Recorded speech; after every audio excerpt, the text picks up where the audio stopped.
So this is probably the worst kept secret in the world of IEMs. I mean, it has been shown at a few shows prior to its release, and finally it's here. It is yet another sub $100 chippy, the Truthear's Project Red. So the Project Red is basically a version 2.0 of the original Truthear Zero, which was released a while ago.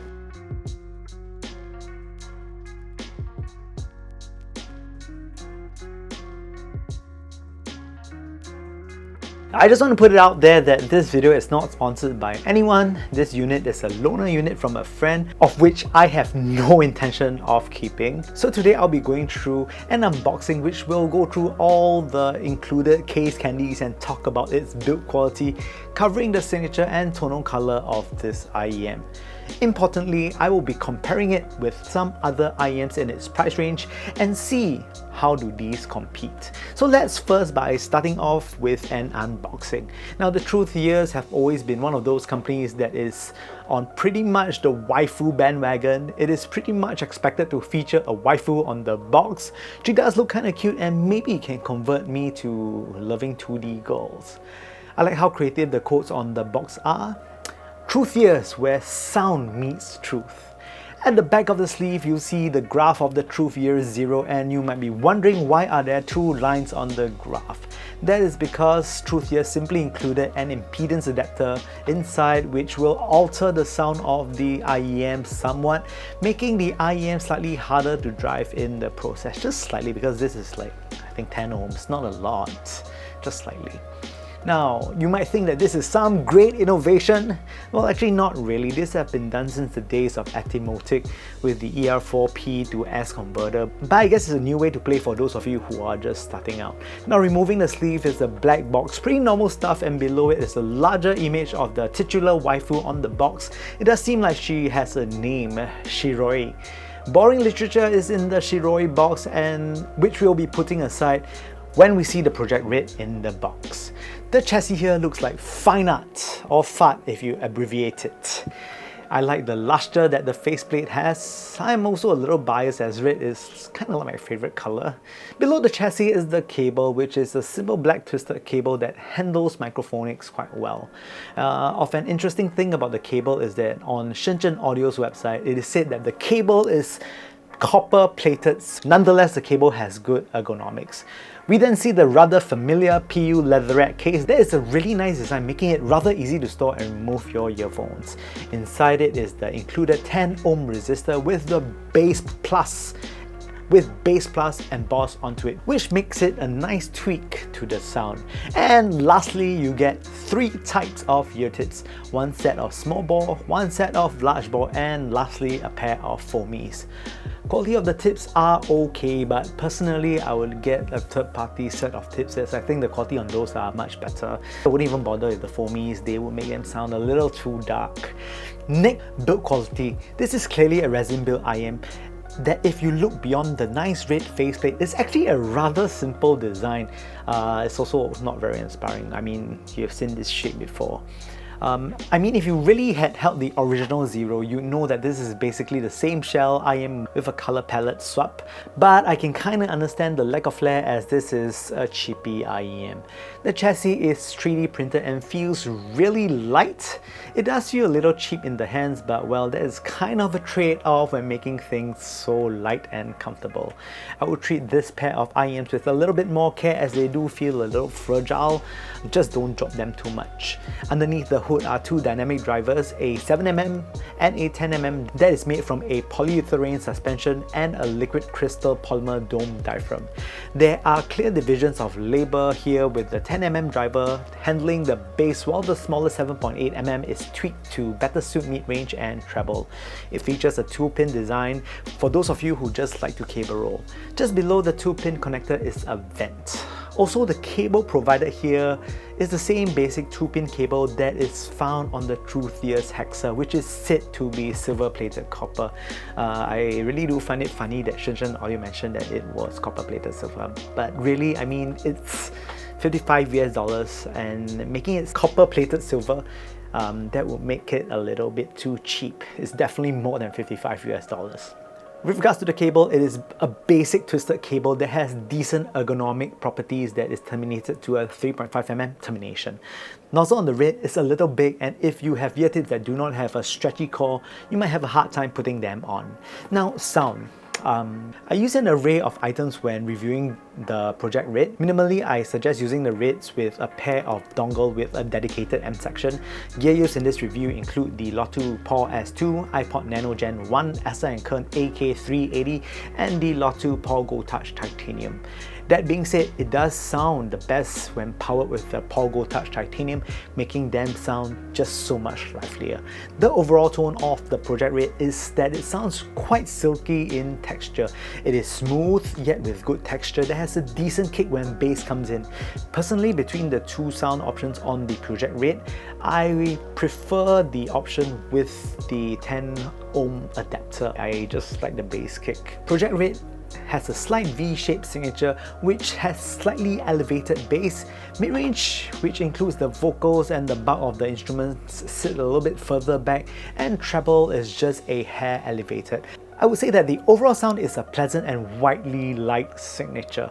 For friends who own the original Zero, I'd say the biggest difference is the reduction of bass frequencies.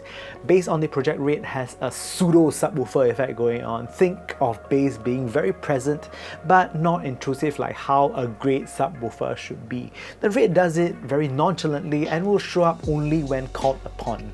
The rumble here is rather natural sounding. Technicalities on the Reds are pretty good for a $55 IEM. Texture on the Red is decent on a dongle, but if you can scale up your source, the Reds do reveal to have a bit more in the tank.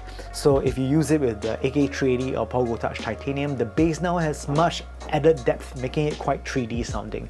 Sub-bass is the more present of the basses on the Project Red, which I like for the naturalness of tone. There is a realistic bounciness in the sound. Mid-bass here isn't as prominent as the sub-bass, but also not non-existent to the point that it's just not there. It is present enough to give good tautness to the overall bass shape. Speed of the bass isn't killer fast, but well balanced to keep a good level of tautness.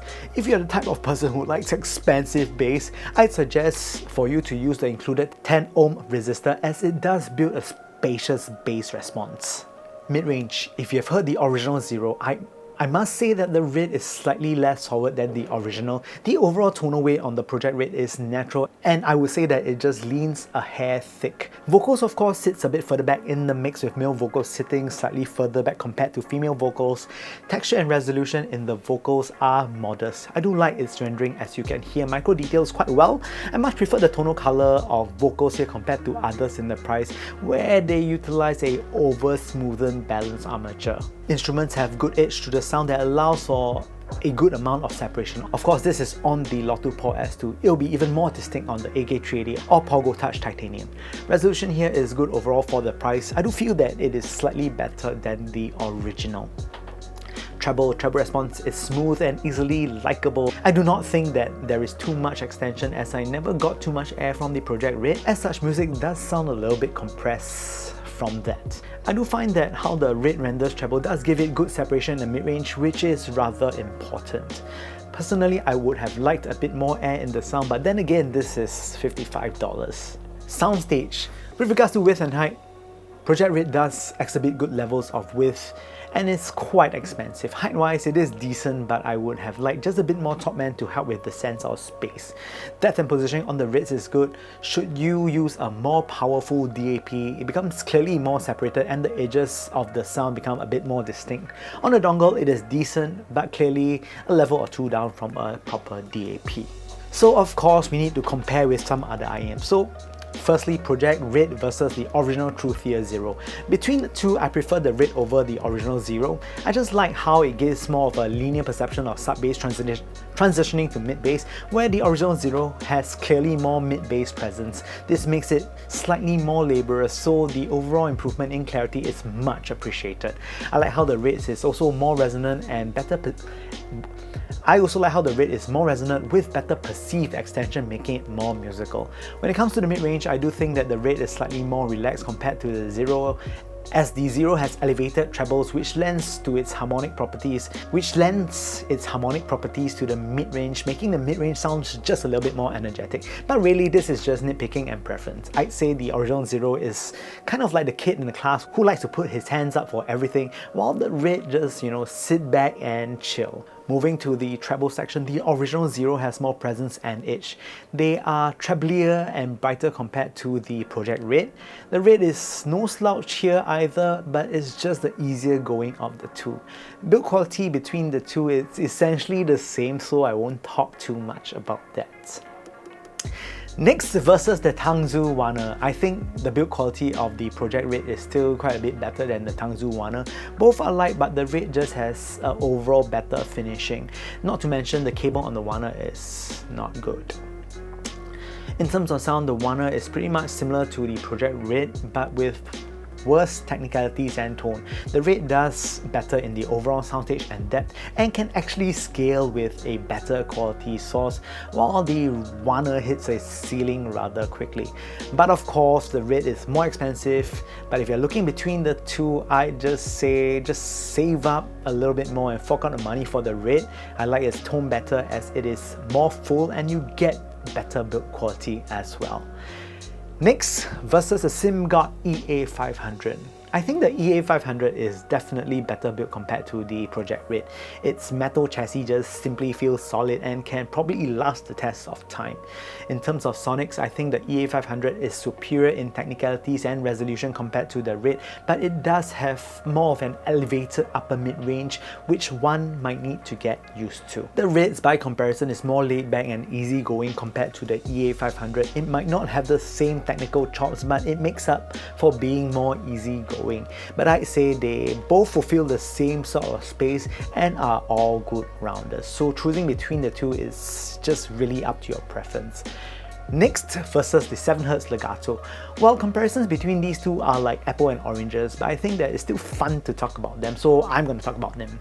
I think that the Reds are a bit more balanced sounding between the two, while the Legato is unapologetically bassy and fun. I mean, if you are getting into the hobby, I'd say the Reds to be a good first IEM to get, as it can almost do everything. But if you're quite sure you like bass, then the Legato it is. Technically, they are kind of similar, but I must give props to the Legato, as most bass head IEMs trade technicality off for fun bassiness, but the Legato manages to balance it nicely without it sounding like a blob. Build quality wise, Legato is better with a metal chassis, so you can step them and they'll kind of probably survive. And finally, in conclusion, at the end of it, I think that the Project Red is a good continuation of the Truthear Zero line. I like the change of direction, making the Reds easier to listen to, and would say that this is a solid release, except that there are some really good competition out there, especially in the chifi space these days.